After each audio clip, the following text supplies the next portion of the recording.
भगवद गीता का अध्याय 11 श्लोक 43 से 55 तक। पितासि लोकस्य चराचरस्य त्वमस्य पूज्यश्च गुरुगरिया न लोकत्रे पितृतिं प्रभाव तस्मात् प्रणम्य प्रणिधाय कायं प्रसादे त्वां महमीशमिदित्वा महमीशमिद्यं पितेव पुत्रस्य सखेव सख्युः प्रिय प्रियायार्हसि देव सोदुम् अदृष्टपूर्वं हृष्यतोऽस्मि दृष्ट्वा भयेन च प्रव्यथितं मनो मे तदेव मे दर्शय देव रूप प्रसीद देवेश जगन्निवास किरीटेन गदिन चक्रहस्तम इच्छामि त्वां द्रष्टुमः तथैव तेनैव रूपेण चतुर्भुजन सहस्रबाहो भव विश्वमूर्ते।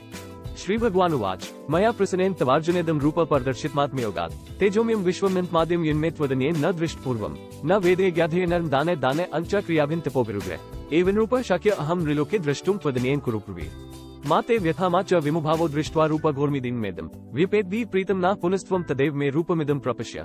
संजय उवाच इत्यर्जुन वासुदेवस्तथोत्वा स्वकं रूप दर्शयामास भूयः आश्वास्यामास च भीतमेन भूत्वा पुनः सौम्यपुर्महात्मा।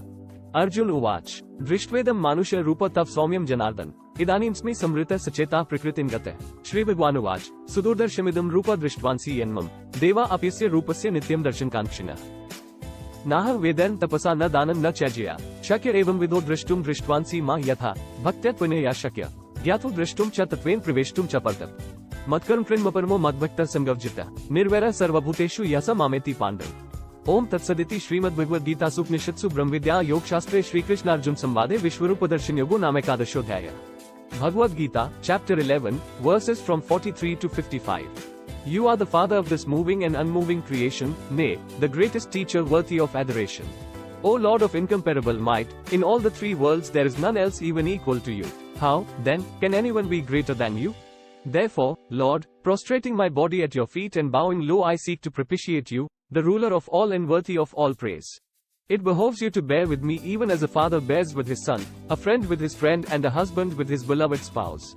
Having seen your wondrous form, which was never seen before, I feel transported with joy. At the same time my mind is tormented by fear.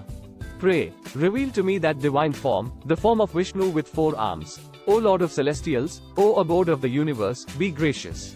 I wish to see you adorned in the same way with a diadem on the head, and holding a mace and a discus in 2 of your hands. O Lord with 1,000 arms, O universal being, appear again in the same 4-armed form. Shri Bhagavan said, Arjuna, pleased with you I have shown you, through my power of yoga, this supreme, effulgent, primal and infinite cosmic form, which has never been seen before by anyone other than you. Arjuna, in this mortal world I cannot be seen in this form by anyone other than you, either through the study of the Vedas or by rituals, or, again, through gifts, actions or austere penances. Seeing such a dreadful form of mine as this, do not be perturbed or perplexed. With a fearless and tranquil mind, behold once again the same 4-armed form of mine bearing the conch, discus, mace and lotus. Sanjay said, having spoken thus to Arjuna, Bhagavan Vasudeva again revealed to him his own 4-armed form, and then, assuming a genial form, the high-souled Shri Krishna consoled the frightened Arjuna. Arjuna said, Krishna, seeing this gentle human form of yours I have regained my composure and am my own self again. Shri Bhagavan said, this form of mine, with 4 arms, which you have just seen, is exceedingly difficult to behold. Even the gods are always eager to see this form.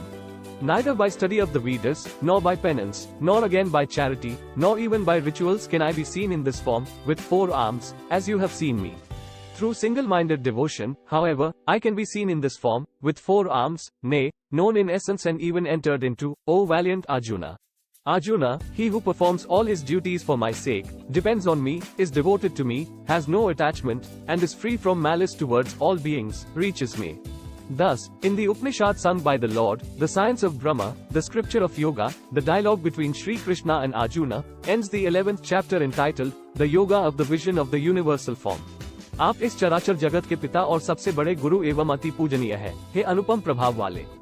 तीनों लोकों में आपके समान भी दूसरा कोई नहीं है, फिर अधिक तो कैसे हो सकता है। अतएव हे प्रभु, मैं शरीर को भलीभांति चरणों में निवेदित कर, प्रणाम करके, स्तुति करने योग्य आप ईश्वर को प्रसन्न होने के लिए प्रार्थना करता हूँ। हे देव, पिता जैसे पुत्र के, सखा जैसे सखा के और पति जैसे प्रियतमा पत्नी के अपराध सहन करते हैं वैसे ही आप भी मेरे अपराध को सहन करने योग्य है।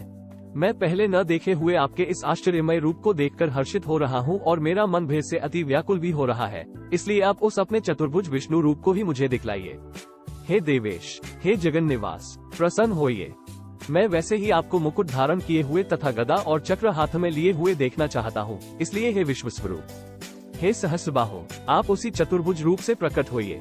श्री भगवान बोले, हे अर्जुन, अनुग्रह पूर्वक मैंने अपनी योग शक्ति के प्रभाव से यह मेरा परम तेजोमय, सबका आदि और सीमा रहित विराट रूप तुझको दिखलाया है, जिसे तेरे अतिरिक्त दूसरे किसी ने पहले नहीं देखा था। हे अर्जुन, मनुष्य लोक में इस प्रकार विश्वरूप वाला मैं न वेद और यज्ञों के अध्ययन से, न दान से, न क्रियाओं से और न उग्र तपों से ही तेरे अतिरिक्त दूसरे के द्वारा देखा जा सकता हूँ। मेरे इस प्रकार के इस विकराल रूप को देखकर तुझको व्याकुलता नहीं होनी चाहिए और मुभाव भी नहीं होना चाहिए। तू भय रहित और प्रीतियुक्त मन वाला होकर उसी मेरे इस शंख चक्र गदा पद्मयुक्त चतुर्भुज रूप को फिर देख। संजय बोले, वासुदेव भगवान ने अर्जुन के प्रति इस प्रकार कहकर फिर वैसे ही अपने चतुर्भुज रूप को दिखलाया और फिर महात्मा श्री कृष्ण ने सौम्यमूर्ति होकर इस भयभीत अर्जुन को धीरज दिया।